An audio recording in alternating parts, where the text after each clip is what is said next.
Hey y'all. Oh goodness.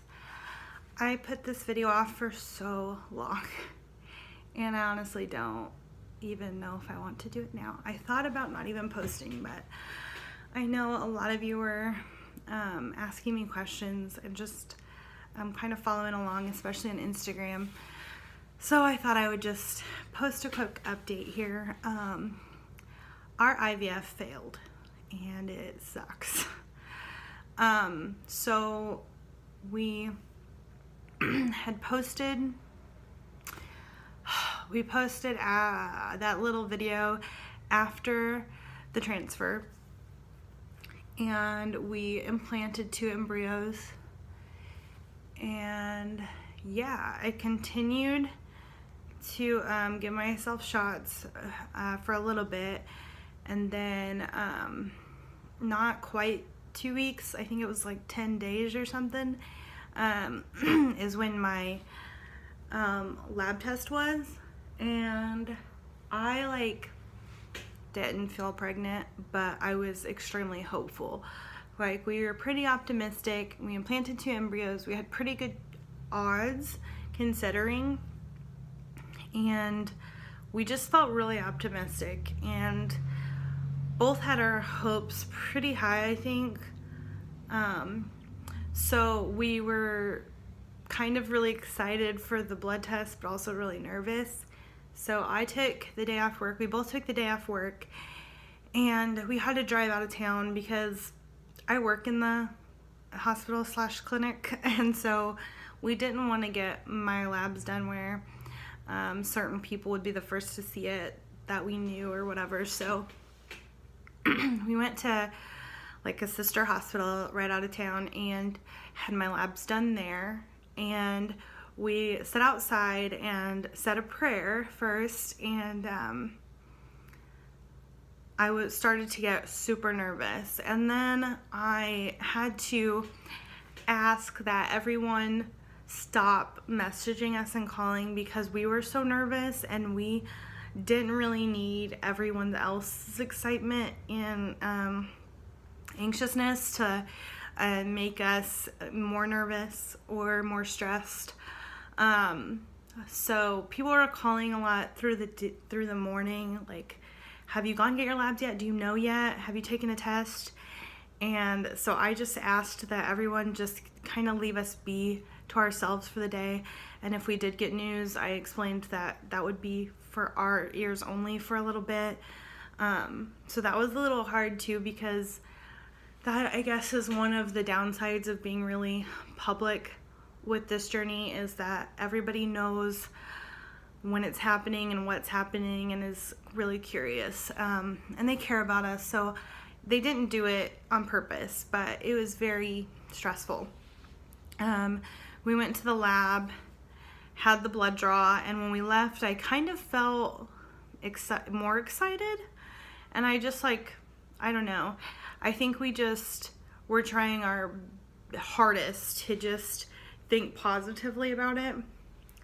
But if I'm looking back, I really didn't feel pregnant. I didn't have any symptoms. I wasn't symptom spotting at all, and which I'm not real bad about these days, but yeah. So we spent the whole day waiting. Thought we'd get a call sooner because we really stressed to the lab that I needed to get to my doctor immediately, and I know he had patients, so I was trying to be so patient. And then we were supposed to have dinner with his family because it was his dad's birthday, so that kind of sucked too. So we didn't want to wait anymore, and I really wanted to be able to celebrate his birthday for him. So we were like, well, if we get a phone call, we'll just let it go to voicemail. We'll just wait. So we got in the car and we headed not even about half a block, if that. We got to the light and my phone started to ring, and it was my doctor. And he said, well, it didn't work.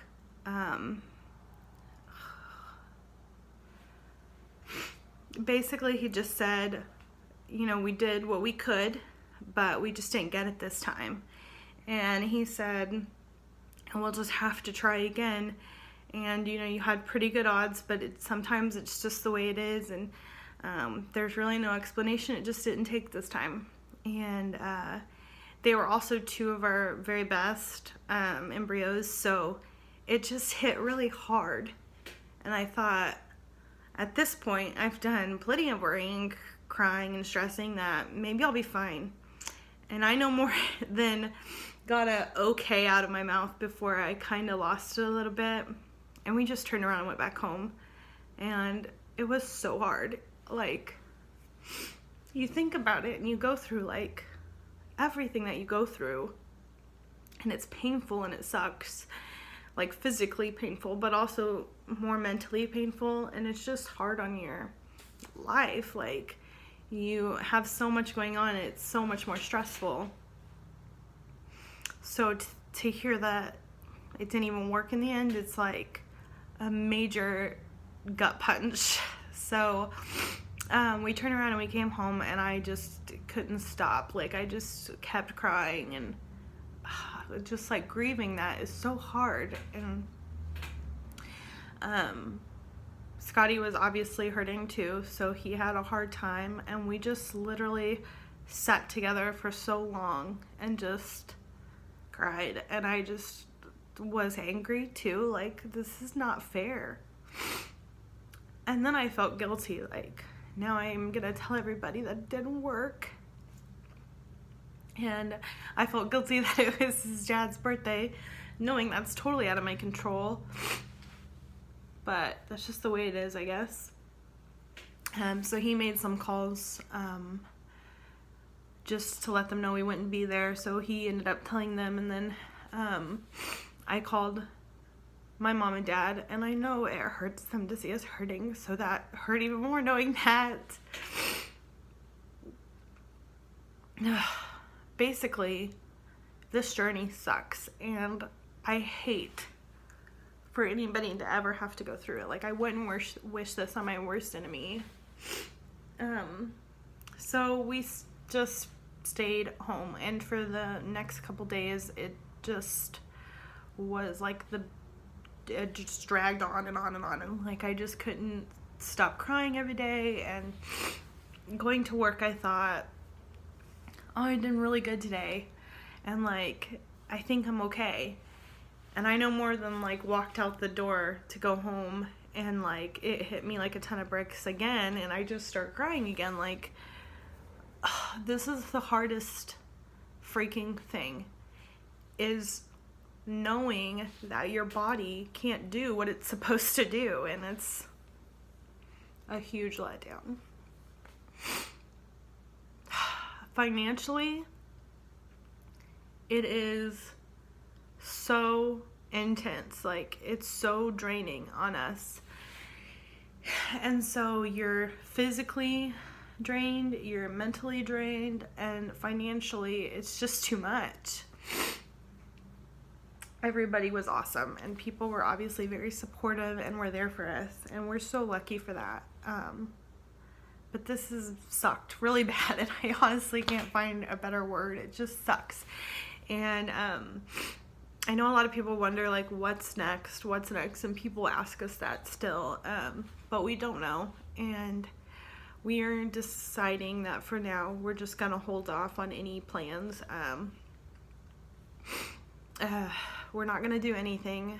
We have 4 embryos left, freezing, and I think right now we just want to focus on us and trying to get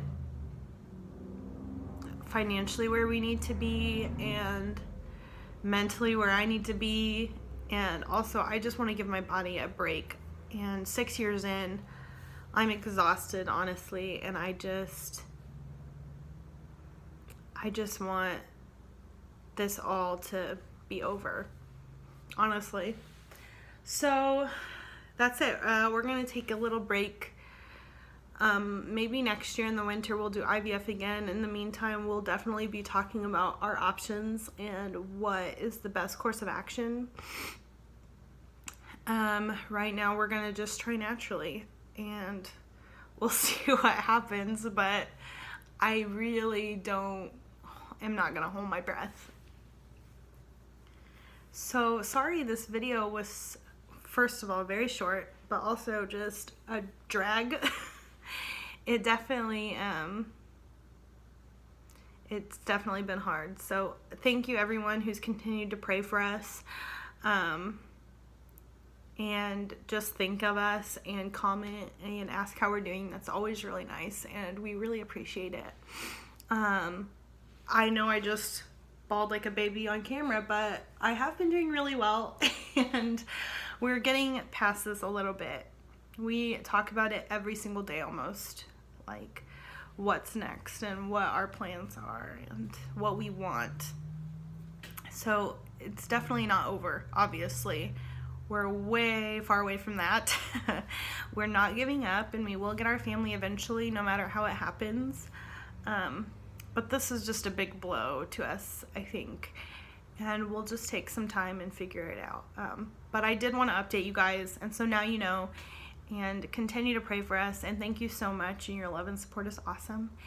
And sending all the baby dust to all the fellow TTCers out there. And thanks for watching, guys.